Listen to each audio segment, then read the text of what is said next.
நன்கொடை அளித்து பேரவை சில நேரங்களில் ஆபத்து காலங்களில் இருந்து கூட காப்பாற்றியிருக்கிறாரு. நிறைய வருடங்கள் பேரவைக்காக தொடர்ந்து வந்து கொண்டிருக்கிறார். பேரவையில் சில நேரங்களில் சில சில சட்ட சிக்கல்களோ இல்லை பேரவை வளர்ச்சிக்கு தேவையானவற்றை எப்பெல்லாம் சொல்ல முடியுமோ அதெல்லாம் சொல்லி எங்கள் கூட தொடர்ந்து தொலைபேசியில் அழைத்து கேட்பார். அந்த மாதிரி இன்றைக்கும் எங்களுக்கு அப்பா மாதிரி அவர். அப்படி தான் நான் அவரை ஃபீல் பண்ணி நான் பார்த்துட்ருக்கிறேன். ஐயாவை பாராட்டி இந்த முறை federation of Tamil Sangams of north America presents உயர்தனி செம்மல் விருது highly noble person award to Dr. G. Viswanathan Ayya in recognition of your visionary leadership in founding VIT University, shaping world-class higher education in India என்ற விருதை அளிக்கிறது.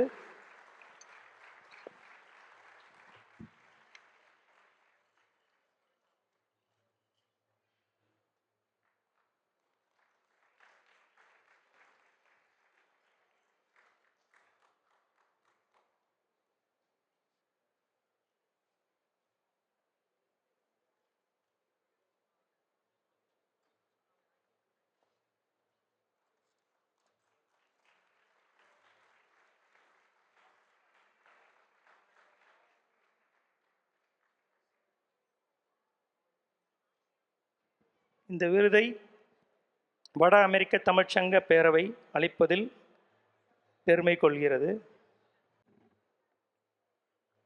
அனைவருக்கும் வணக்கம். வட அமெரிக்க தமிழ்ச்சங்க பேரவையில் ஒரு 22 ஆண்டுகளாக நான் வந்து கொண்டிருக்கிறேன். அதற்கு காரணம் தமிழ் அமைப்புகள், தமிழர்கள் ஒன்று சேர்வதற்கு உலகத்திலேயே முன்மாதிரியாக இருப்பது வட அமெரிக்க தமிழ்ச்சங்க பேரவை தான். தமிழன் என்றோர் இனமுண்டு, தனியே அவர்க்கோர் குணமுண்டு என்று சொன்னார். அது என்ன தனியான குணம்னா தனித்தனியா இருக்கிறது தான். உலகம் பூரா போனீங்கன்னா எல்லா ஊர்லயும் ஒன்று சேரவே மாட்டாங்க. அதை மாற்றி செய்வது இங்கே மட்டும்தான். மிகுந்த நன்றி. இன்றைக்கு விருதும் எனக்கு அளிக்கப்பட்டிருக்கிறது. நாம் தமிழர்கள் என்று சொல்வதே பெருமைக்குரியது. காரணம், நம்மோடு போட்டி போடக்கூடிய மொழிகள் உலகத்திலேயே கிடையாது. உலகிலே 6800 மொழிகள் பேசப்படுகின்றன.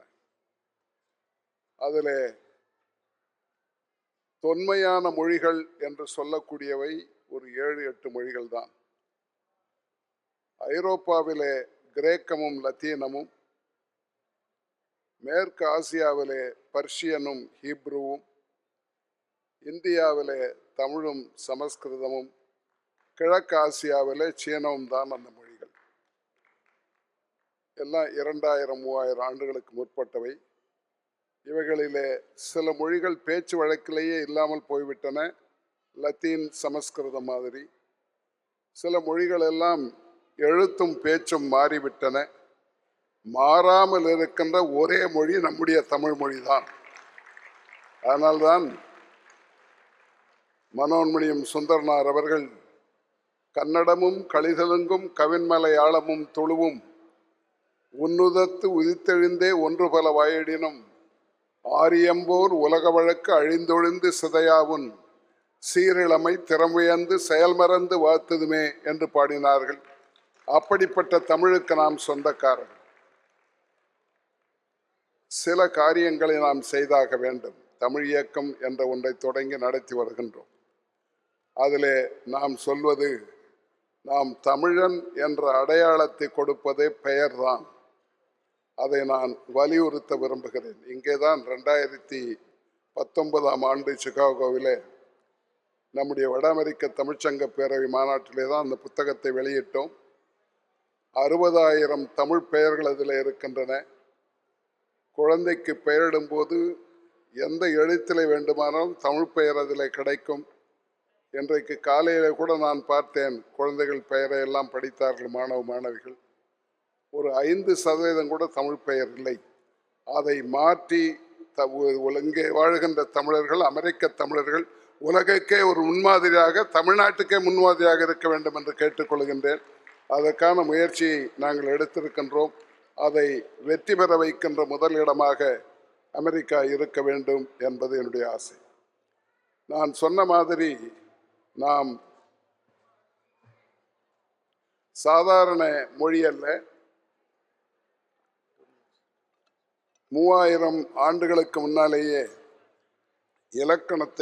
இலக்கண நூலை பெற்றிருப்பது நம்முடைய மொழிதான். தொல்காப்பியத்துக்கு ஈடாக இன்னொரு மொழியிலே இலக்கண நூல் கிடையாது. அதேபோல் நமக்கு கிடைத்திருக்கின்ற திருக்குறளை போல உலகத்தில் யாருக்குமே கிடைக்காத ஒரு நூல் நமக்கு கிடைத்திருக்கிறது. 2100 ஆண்டுகளுக்கு முன்னால் எழுதப்பட்ட திருக்குறள் உலகெங்கும் சென்றிருக்கிறது. 170 மொழிகளிலே மொழிபெயர்க்கப்பட்டிருக்கிறது. அந்த திருக்குறளை பற்றி ஒன்றை நான் குறிப்பிட வேண்டும். 1930 காந்தியடிகள் மாஸ்கோவில் வாழ்ந்து கொண்டிருந்த அறிஞர் டால்ஸ்டாய் அவர்களுக்கு ஒரு கடிதம் எழுதினார். தான் நடத்துகின்ற சுதந்திர போராட்டத்தை பற்றி குறிப்பிட்டு, நான் அகிம்சை வழியிலே போராட்டம் நடத்தி கொண்டிருக்கிறேன், எதிரியை வருத்தாமல் போராட்டத்தை, ஆங்கிலேயரை வருத்தாமல் நடத்தி கொண்டிருக்கிறோம் என்பதெல்லாம் எழுதி உங்களுடைய கருத்து என்ன என்று கேட்டிருந்தார்கள். திரும்ப பதில் எழுதிய டால்ஸ்டாய் அவர்கள் காந்தியடிகளுக்கு எழுதும் பொழுது அதை வெகுவாக பாராட்டிவிட்டு, ஆனால் உங்கள் நாட்டுக்கு இது புதிதல்ல, 2000 ஆண்டுகளுக்கு முன்னாலேயே ஒருவர் இதை பற்றி எழுதியிருக்கிறார் என்று சொல்லி, இன்னா செய்தாரை ஒருத்தல் அவர் நாண நன்னயம் செய்துவிடல் என்ற திருக்குறளை ஆங்கிலத்தில் எழுதி அனுப்பினார். அப்பொழுதுதான் காந்தியடிகளுக்கு திருக்குறளை பற்றி தெரிந்தது. திருக்குறளை வாங்கி வந்து ஆங்கிலத்தில் படித்தார்கள். அப்பொழுது காந்தியடிகள் சொன்னாராம், எனக்கு அடுத்த பிறவி இருக்குமானால் நான் தமிழனாக பிறந்து தமிழிலேயே திருக்குறளை படிக்க வேண்டும் என்று. அப்படிப்பட்ட மொழிக்கு நாம் சொந்தக்காரர்கள். அதை நாம் பயன்படுத்தி கொள்ள வேண்டும். திருக்குறளை படிக்க வேண்டும். அதன் வழியும் நடக்க வேண்டும். தமிழன் நல்லவனாகவும் இருக்க வேண்டும், வல்லவனாகவும் இருக்க வேண்டும். நல்லவனாக இருப்பதற்கு ஒன்றுமே வேண்டாம், திருக்குறளை படித்து அதன் வழியில் நடந்தாலே போதும்.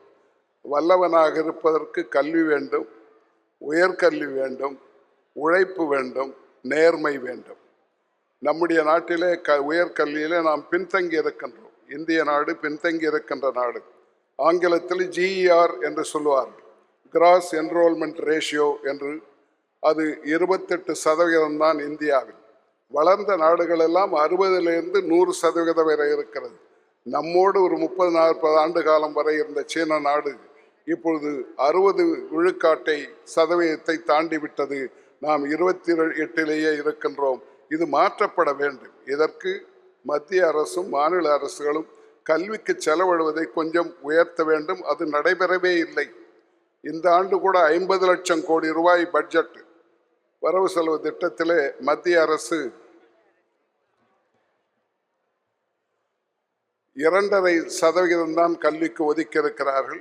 ஆகவே கல்விக்கு இன்னும் கொஞ்சம் மத்திய மாநில அரசுக்கு அனைவருக்கும் கல்வியை கொடுக்கக்கூடிய, உயர்கல்வியை ஏழைகளுக்கும் நடுத்தர மக்களுக்கும் கொடுக்கக்கூடிய ஒரு திட்டத்தை உருவாக்க வேண்டும். அதற்கு ஒரு முன்மாதிரியாக இருக்க வேண்டும் என்று சொல்லி எங்களுடைய மாவட்டத்தில், பழைய வடார்காடு மாவட்டம் இப்பொழுது 4 மாவட்டங்களாக பிரிக்கப்பட்டிருக்கின்றன. அத்தனையும் ஒன்று சேர்த்து அதை செய்து கொண்டிருக்கிறோம். அனைவருக்கும் உயர்கல்வி என்ற ஒரு அறக்கட்டளையை துவக்கி அதன் மூலமாக பணத்தை வசூல் செய்து, யாரும் 10ஆம் வகுப்போடு 12ஆம் வகுப்போடு நின்று விடாமல் ஏதாவது ஒரு உயர்கல்விக்கு டிகிரி டிப்ளமோ படிக்க வேண்டும் என்று சொல்லி இதுவரை 10,000 பேருக்கு கல்வி உதவித்தொகை வழங்கி இருக்கிறோம். அதில் 2 பங்கு மாணவிகள் பெண்கள் படிக்க ஆரம்பித்து விட்டார்கள். இனி நாடு உயரும் என்பதற்கு சந்தேகமே இல்லை. ஆனால் எல்லா மாவட்டத்திலும் இது செய்யப்பட வேண்டும், எல்லா மாநிலத்திலும் செய்யப்பட வேண்டும். அப்படிப்பட்ட கல்விக்கு முக்கியத்துவம் தர வேண்டும் என்பது மட்டுமல்ல, ஒன்றையும் உங்களுக்கு சொல்ல விரும்புகிறேன்.